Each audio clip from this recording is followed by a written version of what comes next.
Halo guys, Shalom. Perkenalkan nama saya Berta Olivia Rosalina Banosro, mahasiswi STKPN Sentani Doyo Baru semester 2D. Di video ini saya akan membahas mengenai konteks dan kondisi politik di zaman perjanjian baru. Konteks dan kondisi politik di zaman perjanjian baru merupakan latar belakang penting untuk memahami peristiwa-peristiwa dan pengajaran dalam perjanjian baru. Berikut adalah beberapa aspek penting mengenai konteks dan kondisi politik di zaman perjanjian baru. Yang pertama, pendudukan Romawi. Pada zaman perjanjian baru, Palestina berada di bawah pendudukan Romawi.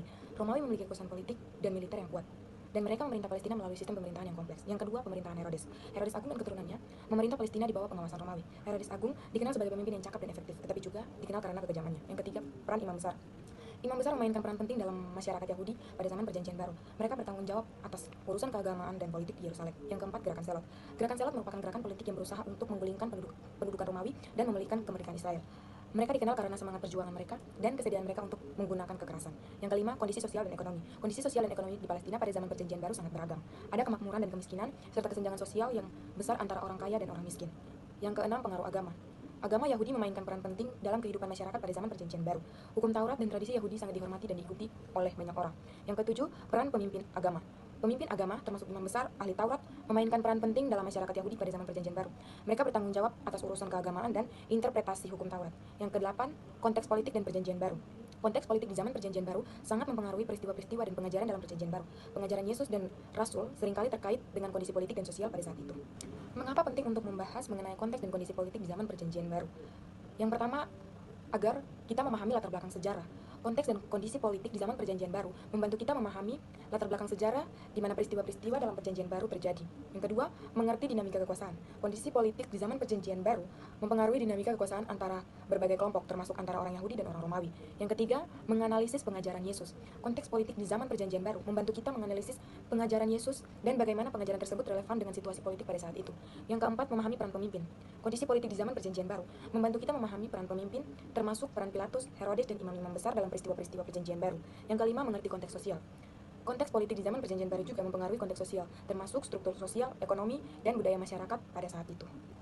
Perbandingan konteks dan kondisi politik di zaman perjanjian baru dengan di masa kini. Yang pertama, sistem pemerintahan. Zaman perjanjian baru, sistem pemerintahan Romawi yang otoriter dan desentralisasi. Di masa kini, sistem pemerintahan yang beragam termasuk demokrasi monarki dan sistem pemerintahan lainnya. Yang kedua, kekuasaan dan pengaruh. Zaman perjanjian baru, kekuasaan dan pengaruh Romawi sangat kuat dan meluas. Di masa kini, kekuasaan dan pengaruh negara-negara besar masih kuat, tetapi ada juga pergeseran kekuasaan dan pengaruh global. Yang ketiga, konflik dan ketegangan. Di zaman perjanjian baru, konflik dan ketegangan antara orang Yahudi dan Romawi serta antara kelompok-kelompok lainnya. Di masa kini, konflik dan ketegangan antara negara-negara, kelompok-kelompok etnis, dan agama-agama masih ada, tetapi ada juga upaya untuk menyelesaikan konflik melalui diplomasi dan dialog. Yang keempat, peran agama. Zaman perjanjian baru, agama Yahudi memainkan peran dalam kehidupan masyarakat dan politik. Di masa kini, agama-agama masih memainkan peran penting dalam kehidupan masyarakat dan politik, tetapi ada juga pergeseran peran agama dalam masyarakat sekuler. Yang kelima, kebebasan dan hak asasi manusia. Di zaman perjanjian baru, kebebasan dan hak asasi manusia tidak dijamin secara luas. Di masa kini, kebebasan dan hak asasi manusia dijamin oleh banyak negara dan organisasi internasional.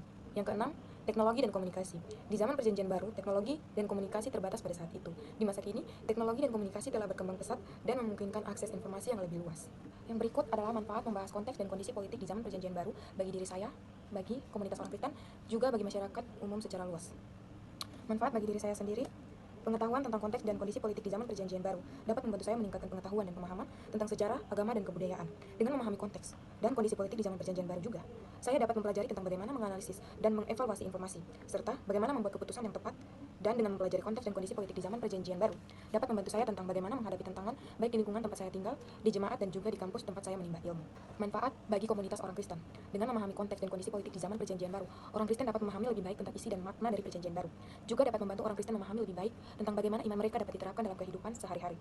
Dengan memahami bagaimana Yesus dan para rasul menghadapi tantangan politik dan sosial di zaman perjanjian baru, orang Kristen dapat mempelajari tentang kepemimpinan yang efektif dan bagaimana menghadapi tantangan dalam kehidupan. Manfaat bagi masyarakat umum secara luas.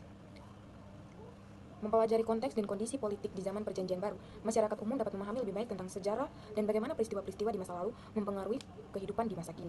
Dengan memahami bagaimana orang-orang di zaman perjanjian baru menghadapi tantangan dan konflik, masyarakat umum dapat mempelajari tentang toleransi dan empati terhadap orang-orang yang berbeda latar belakang dan keyakinan.